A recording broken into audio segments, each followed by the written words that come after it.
Food safety for mobile food service vendors of the Tohono O'odham Nation.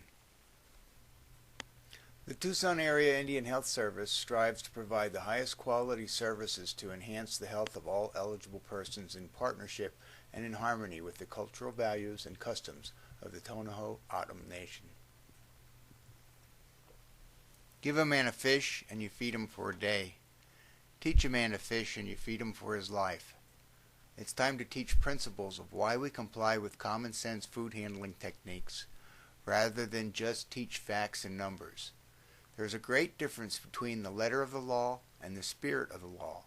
The spirit of the law is common sense and why we do it. Let's do it because we all agree rather than because someone tells us we should do it that way. Let's do it because we understand why. Most of food safety guidelines, rules, and regulations are based upon microbial science. A drop of milk. In spoiled milk, there are roughly 50 million microorganisms per milliliter, or a total population of about 50 billion microorganisms in a quart. All 50 billion microorganisms could fit into the volume of one drop of milk. That shows you how small fungi, yeasts, molds, bacteria, viruses, and parasites can be. This slideshow will teach the principles of communicable disease. We will discuss microbes, which is short for microorganisms, and how they can be inoculated into a media or your food, become a reservoir, how they can incubate and transmit to humans. Disease microbes. Microorganisms, also known as microbes, are microscopic life forms that like to eat too. The ones that live within the human body eat what the human body supplies. The microbes that make us sick concentrate in the blood or organs and eat what the body needs to stay healthy. They often create waste and toxins that make us sick as well. Inoculation is the introduction of an infectious agent or microbe into a media or food that will support its survival and growth. Inoculation is when an infectious agent is introduced into your food. Media or food as a reservoir. Microorganisms we need to worry about are the ones that can grow at around human body temperatures. Therefore, the inoculated infectious agent can survive in media or food that has temperatures between 41 to 140 degrees Fahrenheit, has lots of water, moisture, or liquid, is not acidic or caustic, and has proteins and nutrients. And just like we protect our drinking water reservoirs from dead animals, chemicals, and waste, we want to protect our food reservoirs from coughs, sneezes, and dirty hands. And with incubation, once food has been inoculated with an infectious agent, it will need warm temperatures and time to survive, grow, and multiply. Warning: food left out at temperatures between 41 degrees Fahrenheit and 140 degrees Fahrenheit for over 4 hours is dangerous.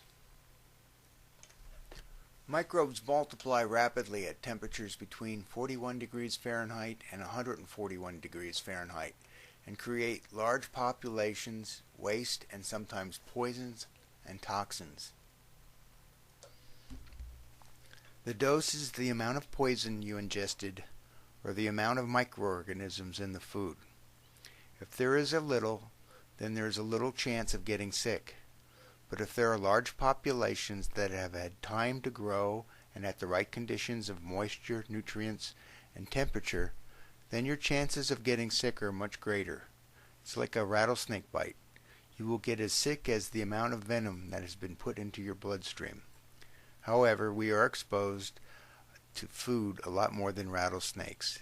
Therefore, our chances of getting sick or poisoned from food is much higher. Foodborne disease is often transmitted from human to food to human. If the food temperature is the same as the human body temperature, 98.6 degrees Fahrenheit, it will support the growth of microorganisms. The microorganisms can be transmitted from your hands or from a cough or from dirty utensils or a cutting board or even the raw product or blood, which gets into the food and survives and multiplies and then is ingested by another human. There is another factor called susceptibility. Not everyone gets as sick from a rattlesnake bite. Some people are more immune and others are more sensitive to its poison. Likewise, not everyone gets as sick from the same poisoned or contaminated food. A healthy adult might get a little nauseous, whereas a young child or grandparent might end up in the hospital from the same amount. And people who are already sick, have some other disease, may get much sicker from bad food. In the United States, that has some of the best foodborne prevention methods in the world, still 3,000 people die and much more get sick from food poisoning. The figures were much higher in years gone by, and in other countries the number of deaths and crippling from allowing disease microorganisms to be inoculated and incubated in food is much higher. To prevent transmission of disease by eating, we aim our arrows at each of the scientific principles of microorganism survival and growth in food preparation and serving. We lower the dose, you won't get sick. If we eliminate the infectious agent from the area or prevent its inoculation into the food, you won't get sick. The more arrows we shoot and the more targets we use, the less chance there is of a disease microbes getting into our food and making us sick. Remove any one principle of communicable disease and you prevent disease transmission. Even if you move just one principle, such as a susceptible host, from the chain of events, you will prevent disease. You can't get sick from food if you don't eat the food. You can't get sick if the infectious agent never got into the food, or if it did, it didn't have time or conditions to incubate and reproduce. You can't get sick. So, in order to prevent food poisoning, we look at these different principles. For instance, inoculation as a preventive measure. We do not introduce disease organisms from raw food or from the human body to ready-to-eat food. Do not allow raw chicken, beef, pork, fish, vegetables that have large amounts of disease organisms and toxins on their surface to touch 1. Ready-to-eat foods, 2. Utensils, plates, or pans used to serve and consume the food, 3. Hands or gloves used to serve the food, 4. Ready-to-eat food preparation surfaces. Always wear clean food service gloves and wash hands and ready-to-eat food contact surfaces. Don't let raw meats, fish, poultry drip into condiments or ready-to-eat food. Keep them separate. And don't prepare or serve food when you're sick. To use the principle of incubation as a preventive measure for foodborne illness or disease, do not let prepared ready-to-eat food cool, warm up, or stand at human body temperature. That's when disease organisms grow best and fastest. It's best if you can keep the food hot foods hot, and cold foods cold. If not, don't sell hot foods after 4 hours and cold foods after 6 hours of sitting out. That way, if disease organisms are in the food, they do not have time to grow into huge populations of toxin-producing microbes. Don't forget to buy ice or bring something to keep your dangerous foods hot. All businesses have overhead costs. Run a reputable business and don't take the risk of injuring or making others ill because you didn't bring ice or a hot plate. Don't leave food sit out for over 4 hours. When in doubt, throw it out. Food that has been exposed to people, that has set out for long periods of time at room temperature, has been inoculated and can incubate disease organisms. It's best to prepare food and serve it immediately. Don't leave it sit out for long periods of time. And be careful with your chemicals. You don't want to have chemical poisoning in food. Keep your cleaning materials, insecticides, and spray bottles away from food. So in order to prevent food poisoning, we use these principles of food safety, inoculation, and incubation from cradle to grave. Is it an approved source? Is the store meat market U.S. inspected? Do not accept donations and do not use wild game. And in transporting food, hot cars and trucks give time and temperature for incubation. Watch food times and temperatures from the source to the kitchen and from the kitchen to the event. Use coolers and buy ice.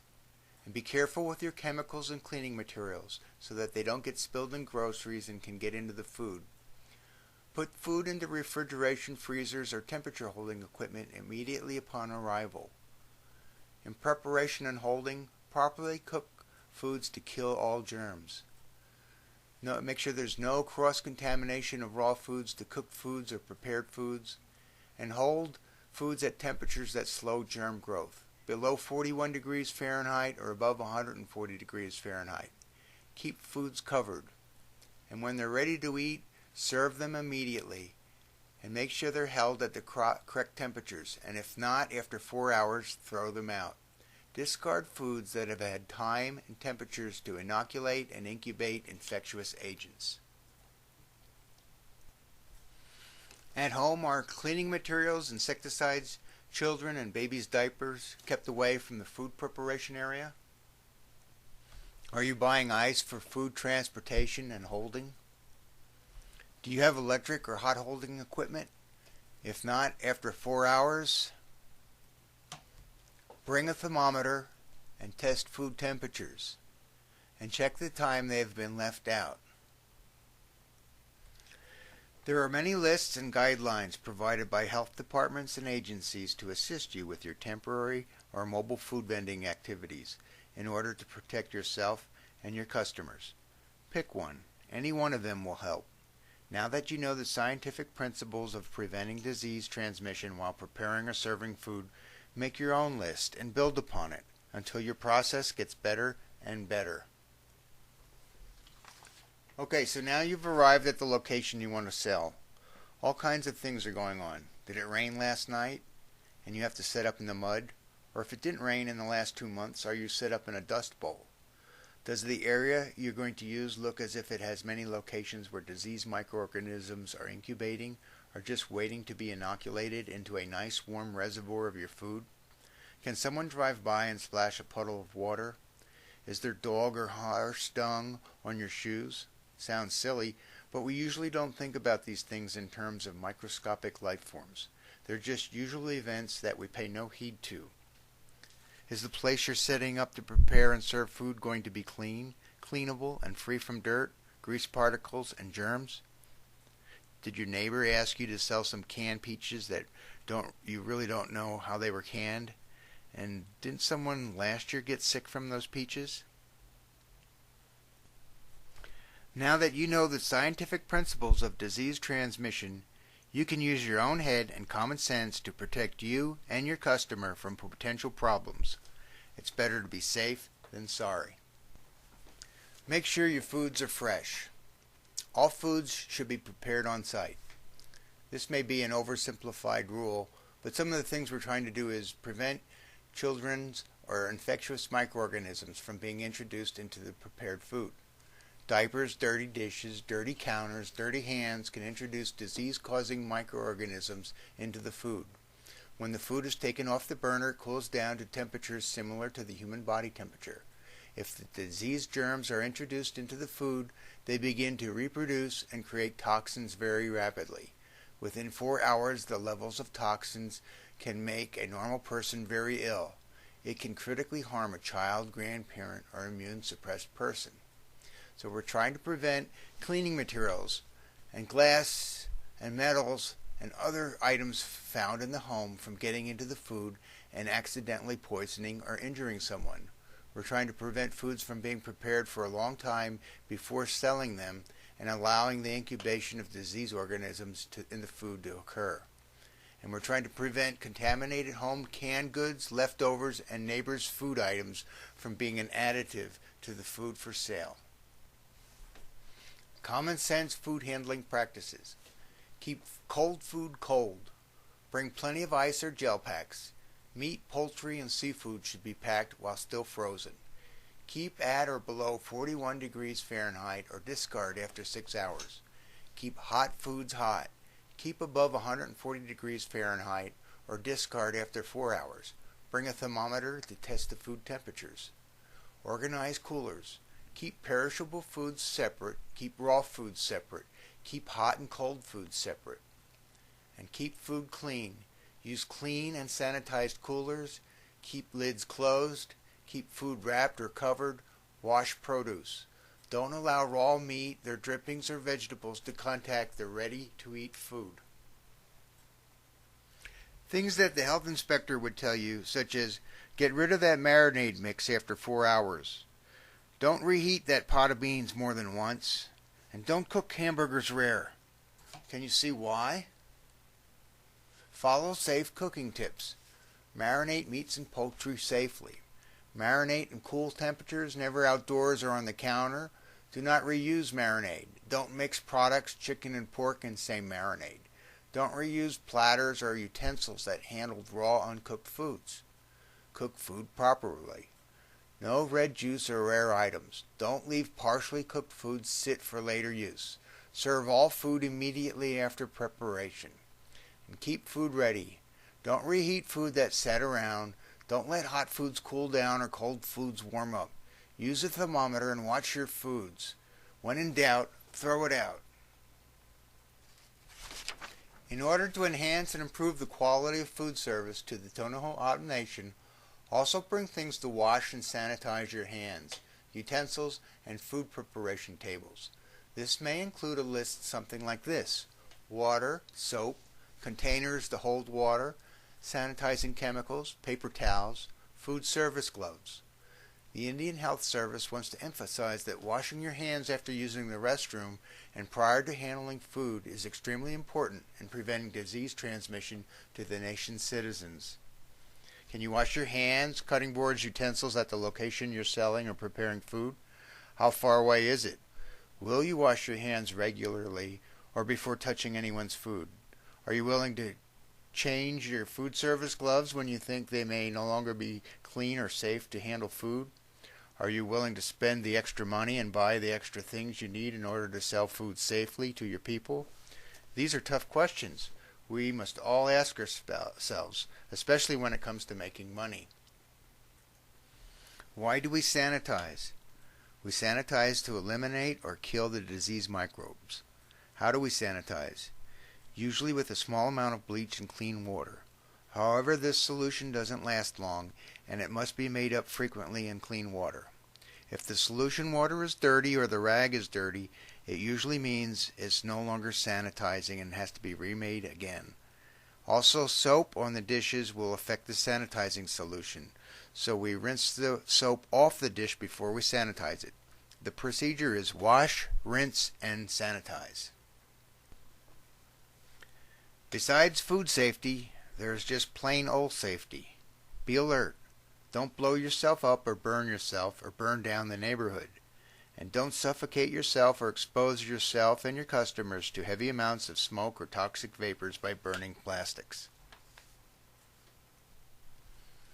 Sometimes we miss the obvious, usually on the first go around or after we have been doing it for a long time.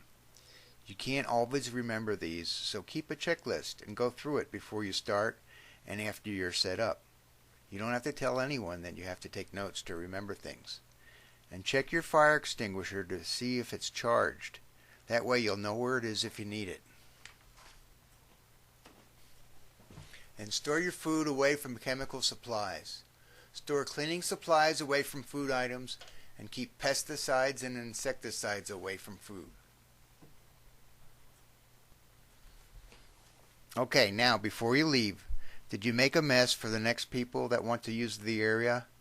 How many times can you get away with that thinking, just because you're tired and want to get home, before they close down the area to all food vendors? Plan ahead and be neighborly. Collect your waste, whether it is solid or liquid, and dispose of it properly. And make sure your fires are dead out and properly dispose of your coal and ashes. Make sure your area is clean before starting to open and prepare food. And it wouldn't hurt if you cleaned up a little before leaving. So are you special? Or are we asking too much of you? Your neighbor tribes and nations have the same procedures and food codes that we're asking you to follow. Most of this slide presentation came from their material. With your knowledge of the scientific basics of communicable disease, you now know why these things are common sense. Instead of being told something you don't understand why, you now can figure out all the things that could possibly happen, not to mention botulism, which is a microorganism that grows without air and creates a toxic poison that can kill instantly. Food must come from an approved source. Home butchered meat is not allowed, and home canned foods are not allowed. This slide is from their manual for outdoor food vending. 1 capful of bleach and 1 gallon of water will make up your sanitizing solution, but it'll only last for a while, especially if it gets dirty. You need to remake it frequently. The best procedure is to put it in a spray bottle and apply the sanitizing solution to the cleaned surface. That's the best way to inhibit the growth of microorganisms. We now know that we can't see disease microbes, and the ones that make us sick probably survive better in clean water than dirty water. Unless the water is disinfected or comes from a treated source, it is very likely unsafe, even though it looks and smells just fine. And these are the rules elsewhere, too. In a temporary food stand, you should only make enough food to sell that day. All food should be cooked on site, and leftovers may not be reserved at the temporary food stand. What happens to this food after 4 hours of sitting out at air temperature? Well, it becomes a reservoir of disease organisms multiplying at a rapid rate.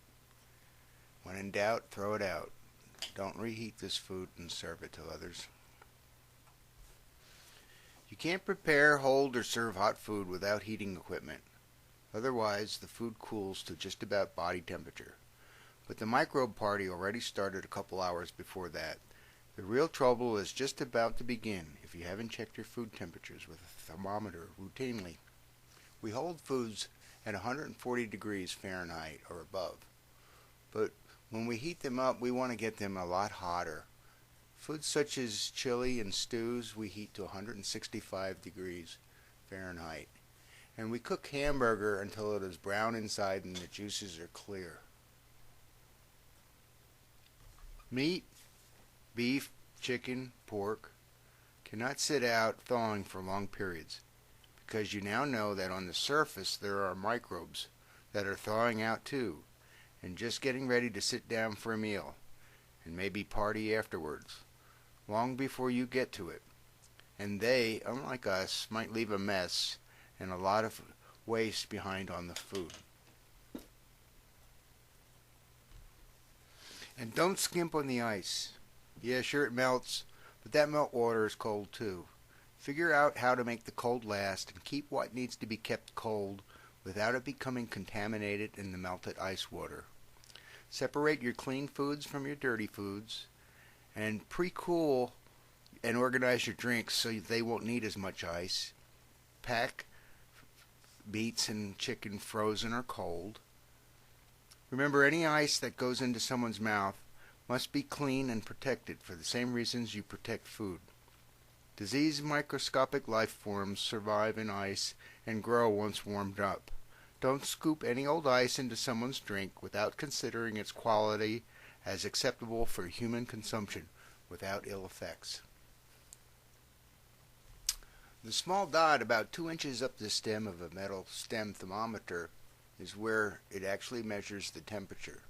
Know how to use your thermometer, know how to calibrate it, and use it frequently to test your food temperatures at 140 or heating them up to 165 or to make sure they're less than 41 degrees Fahrenheit. Would you believe that almost everyone's dirty hands have fecal microorganisms on them? In food preparation and serving, you must wash your hands as if you were a surgeon. The surgeon's hands and the food both go inside your body.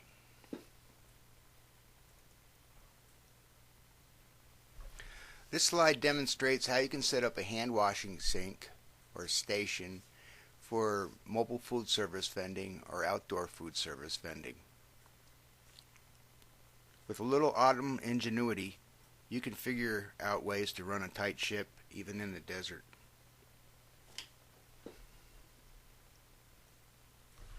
Okay, and why is smoking not allowed in the food preparation area?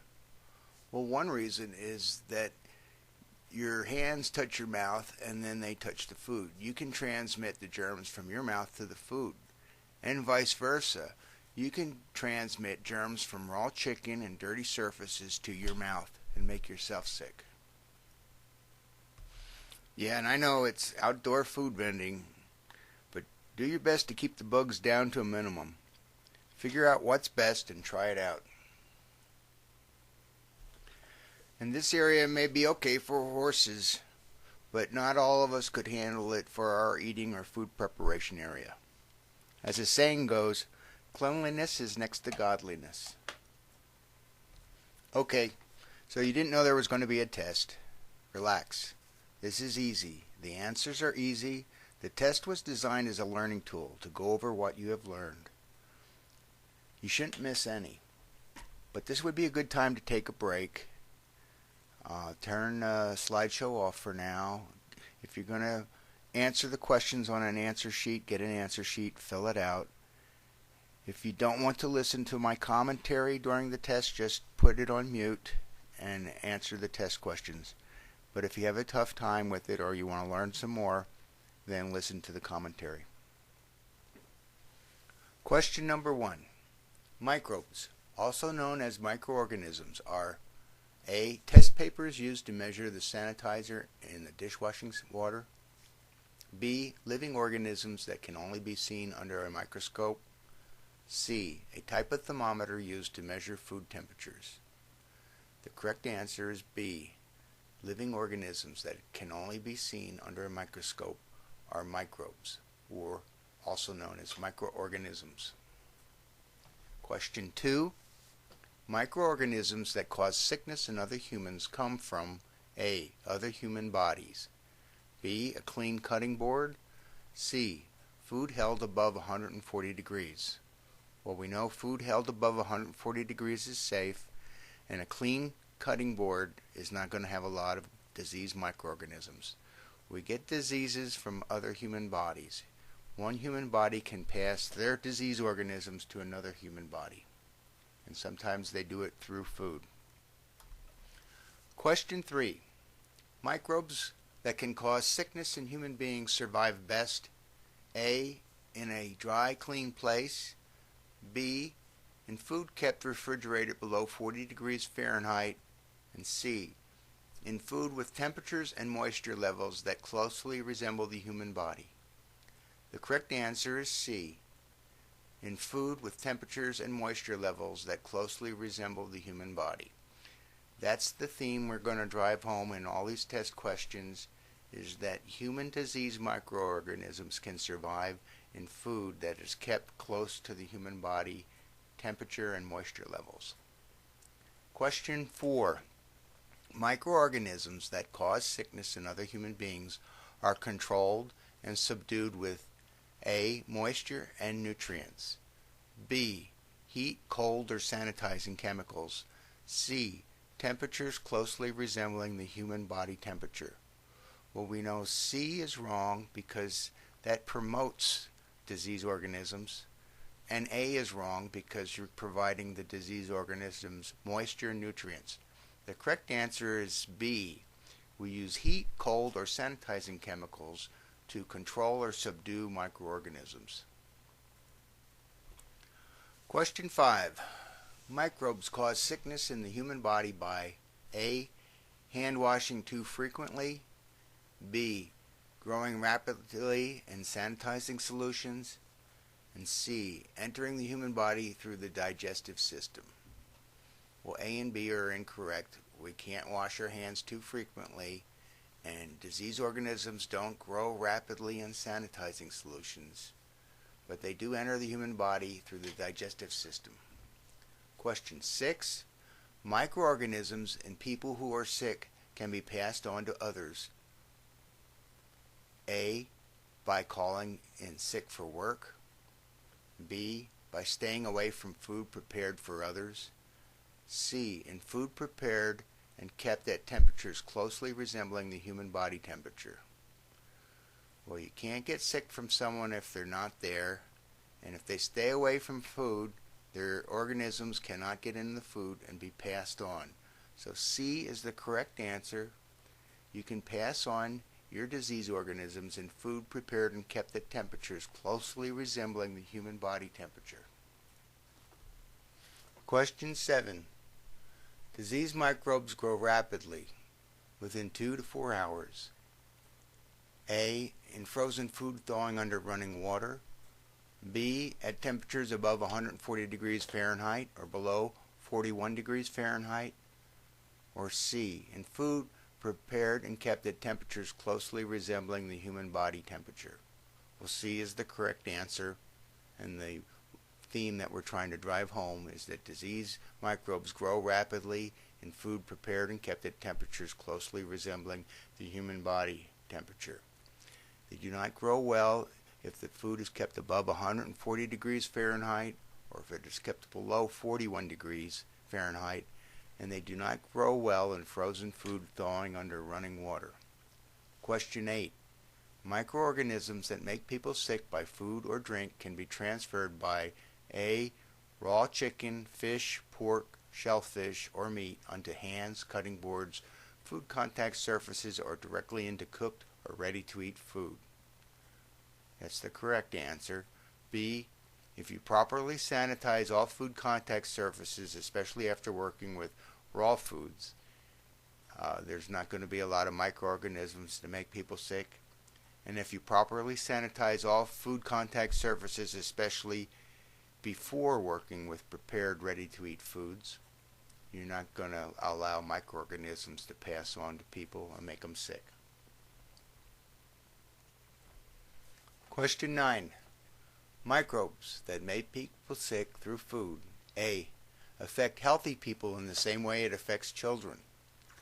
B. Can be cured by drinking large quantities of alcohol. C. Can gravely affect children, grandparents, and those immune-suppressed diseases such as diabetes. Well, the correct answer is C. Microbes do not affect healthy people in the same way they affect children or grandparents. And you might try that cure of drinking large quantities of alcohol, but you might end up a lot sicker than just being food poisoned. Question 10. Not only do microorganisms that make people sick multiply rapidly in foods being held closely to the human body temperature, but they A. Make the food taste better. B. Create poisons and toxins. C. Multiply rapidly in foods kept at temperatures above 140 degrees Fahrenheit. Well, we know C is not correct because disease organisms do not grow rapidly in foods kept above 140 degrees Fahrenheit. And they don't make foods taste better, so A is incorrect. The correct answer is they create poisons and toxins. Question 11. Disease microbes. A. Are bacteria, viruses, and other microscopic living things. B. Are no danger to human health. C. Make food smell better. Well, the obvious correct answer is A. Disease microbes are bacteria, viruses, and other microscopic living things. They are dangerous sometimes to human health, and they don't necessarily make food smell better. Question 12. Microorganisms that cause illness can survive A. On unwashed hands. B. In sanitizing solutions of bleach at 50 parts per million for 30 minutes. Or C. Dishwasher rinse water at 180 degrees Fahrenheit. Well, both B and C are obviously incorrect. Sanitizing solutions of bleach at 50 parts per million will hurt the survival of disease microorganisms, and also 180 degree rinse water temperature will reduce the amount of microorganisms that can cause illness. Where they do survive is on your unwashed hands and the cuts and the chafing and other places. Question 13. Not only can unwashed hands make other people sick, A. They can quickly handle ready-to-eat foods. B. They can sensibly handle raw and prepared foods at the same time. C. They can make you sick as well. Yes, not only can unwashed hands make others sick, but they can make you sick as well. Question 14. Not only can microorganisms in food make people sick, A. Cold salads kept below 41 degrees Fahrenheit can make people sick. Not likely. Below 41 degrees Fahrenheit, the food can be relatively safe. B. Cleaning chemicals spilled into food can make people sick. Yes, that's true. Not only can microorganisms make people sick, but if you spill cleaning materials into the food and people consume it, they get sick. Question C is incorrect. Cooked meat kept above 140 degrees Fahrenheit can make people sick. No, if it's above 140 degrees, it's relatively safe. Question 15. Making people sick, A, is no big thing as long as it isn't your family or your loved ones. Well, that's a bad attitude. B, will not only cost the food vendor a lot of money in a lawsuit, but you may be held liable for the damages as well. Now that's true, because the attorneys are going to look for everybody involved, and if you were negligent in doing your duties, you can be involved in the lawsuit. Question C is incorrect. It's only a minor illness and never really kills anyone. Or our slideshow says that it kills about 3,000 people a year, and you just don't want to be involved with a case like that. Question 16. Chemicals and other poisonous materials should be stored, A, so they can be accidentally spilled into food? No, that's incorrect. B, so they can be confused with food like salt and sugar? No, we're trying to prevent that. C, they need to be stored in well-labeled containers and in a separate cabinet away from food. Question 17. The most important reason that cutting boards and food preparation surfaces need to be properly washed and sanitized before beginning another food preparation operation is A, it will give you a break from the usual routine and you can get something to eat while you're cleaning. Well, I don't recommend eating and cleaning at the same time. You might end up sick. B, to prevent disease microorganisms from being introduced and growing into the food. Yes, that's the correct answer. C, so that the boards will smell good and look pretty. Well, that's nice, but that's not the main reason. Question 18. Even if your hands are thoroughly washed, ready-to-eat foods or ice should be served. A, both B and C. Well, let's see what B and C are. B, by using a clean fork, tongs, or scoop. Well, that's correct. C, by wearing food service sanitary gloves. That's correct. So then the correct answer is A, both B and C. Question 19. Copper plumbing. A, is always a safe bet. B, can corrode internally or externally and poison food and drink. C, has always been used and never created any problems in food service operation. Well, both A and C seem correct, but what you may not have known is that copper plumbing can corrode internally and externally and poison food and drink. B is the correct answer. 20. Human disease-forming microorganisms, or microbes, on hands, A, can easily be found in infected cuts, dirty artificial fingernails, boils, and even broken or chapped skin. Well, that's the correct answer. That's where you can find disease microorganisms. B, are not a problem if you wear a pair of gloves. Not necessarily. Your gloves can be dirty and can transmit disease organisms from dirty surface areas to your food. C, are eliminated if you mix a tablespoon of bleach in water and rinse your hands in it throughout the day. Well, no, that's not true, because the bleach water will work only for about a half an hour to an hour, and once it's dirty and soiled, it no longer sanitizes, but it actually will allow disease microorganisms to be inoculated and incubate.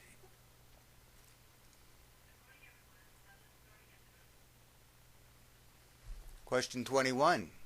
Previously prepared and cooled foods, A, can be rapidly heated to 165 degrees Fahrenheit only one time, then discarded after 4 hours if not kept at 140 degrees Fahrenheit. Yes, that is the message we've been trying to teach in this class, and that's the correct answer. B, can be reheated in microwave oven for 1 minute without risk to customer. No, when you reheat food in a microwave, it doesn't evenly get heated, and there could be a risk to your customer or yourself. C, cannot grow disease microorganisms if it put into the refrigerator. No, that's not true. As long as the temperature is still warm, it can grow disease microorganisms or create spores into the food. Question 22. A hamburger patty is safe from disease microbes when A, the internal color has turned pink. No, it should be brown. B, the juice and fluids coming from the burger are clear. Yes, that's the correct answer. And C, the outside is blackened, but it doesn't mean the inside is still pink. We can't go with the outside. We look for the juices and fluids coming from the burger, and if they're clear, it's usually a safe bet that the hamburger's been cooked properly. Question 23. Plumbing drain lines hooked up directly to the sewer without a proper air gap. A, is in compliance with the Uniform Plumbing Code. B, can allow sewage to back up into ice, drink dispensers, and sinks. C, is the contractor's problem or maintenance's problem, but not ours. Well, C is just a bad attitude. B is the correct answer. We want to make sure it's air gapped so that sewage doesn't back up into our ice or drink dispensers or sinks and allow microorganisms to get into clean food or clean food preparation equipment. Question 24. Human sewage or fecal matter, A, contains numerous human disease microorganisms. That's true. B, are only a problem in the third world countries. No, human sewage and fecal matter are not prejudiced or restricted to a particular place. They can be spread anywhere. C, are never found on unwashed hands. No, fecal matter can be found on unwashed hand, and fecal organisms are frequently found if you do a swab test and look for it. Question 25. Vermin, such as rodents and insects, entering the building under doors or through chaseways. A, prefer the great outdoors and will never get on your food. B, will not be attracted to the food and moisture of the food preparation or food service area. C, can bring disease microbes into the food preparation and food service area. Well, we know rodents carry diseases like hantavirus and plague, and mosquitoes and flies can bring other disease organisms into your kitchen. And they will be attracted to the food and moisture, and they don't necessarily prefer the great outdoors. So again, the correct answer is C. 26. Trash, foodstuffs, moisture, and gray water outside the facility, A, are just a part of the food service business. B, are never a concern of public or the customers. C, are great for breeding large numbers of disease-carrying vermin. Well, C is the correct answer. Foodstuffs, moisture, gray water outside will not only breed flies and mosquitoes, but can attract a lot of other disease-carrying vermin, such as rodents and mice, to your food preparation area. So you want to keep those areas clean, and they are a concern of the public, and they also are not to be just taken for granted. Question 27. If you're sneezing, coughing, congested, or if you're experiencing vomiting or diarrhea, A, you're just probably hungover and there's no risk to anyone else. B, you should not work in food service or any duty that will allow you to spread disease microorganisms to other susceptible people such as children, grandparents, or immune-suppressed people. C, you should hide it and worry about the legal consequences later.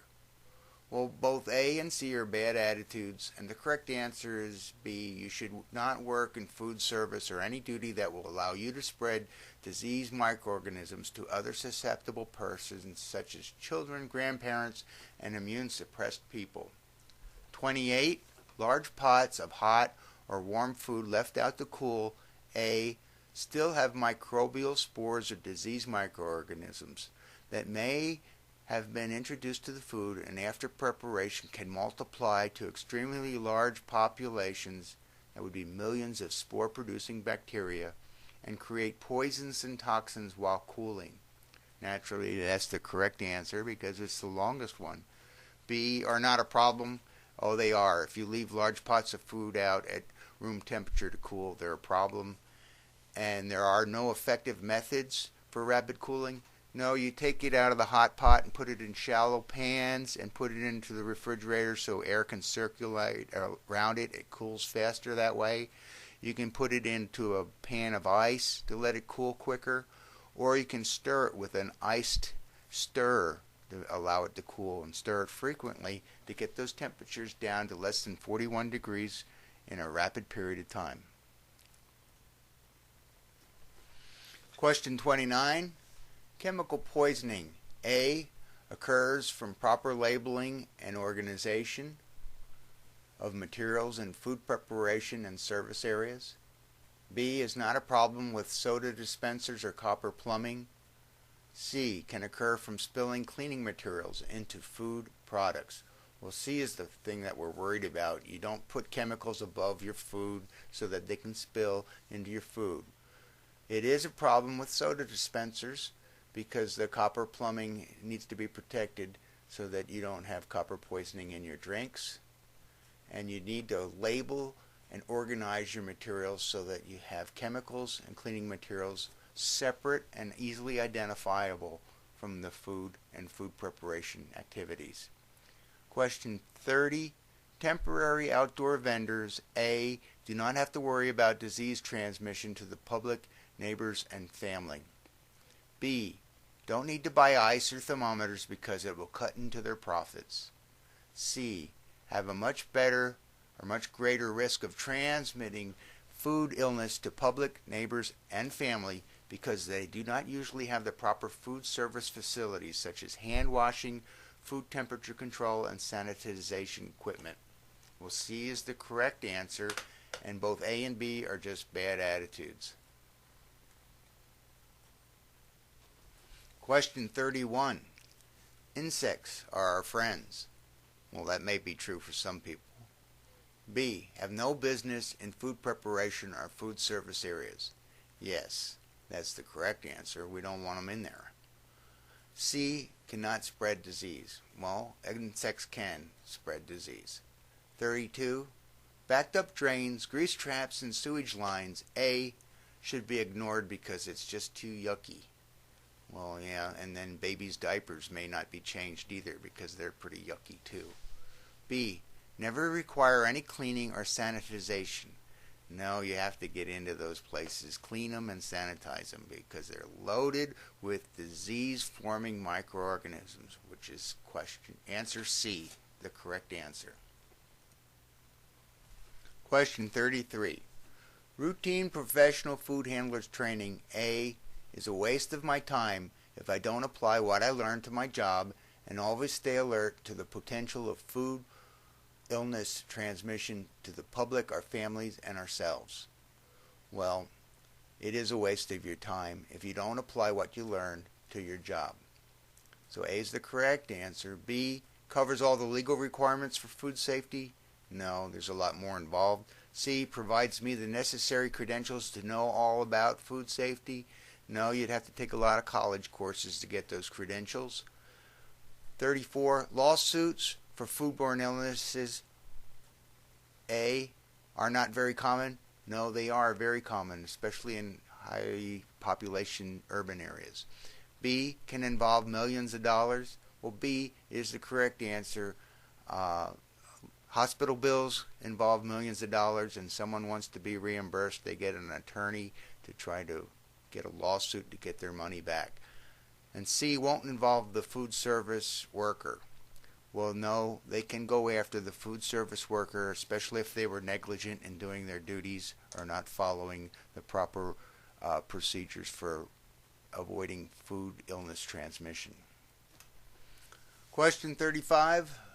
Food laden with numerous disease microorganisms, A, does not contain poison and toxins from microbial toxin production and waste products.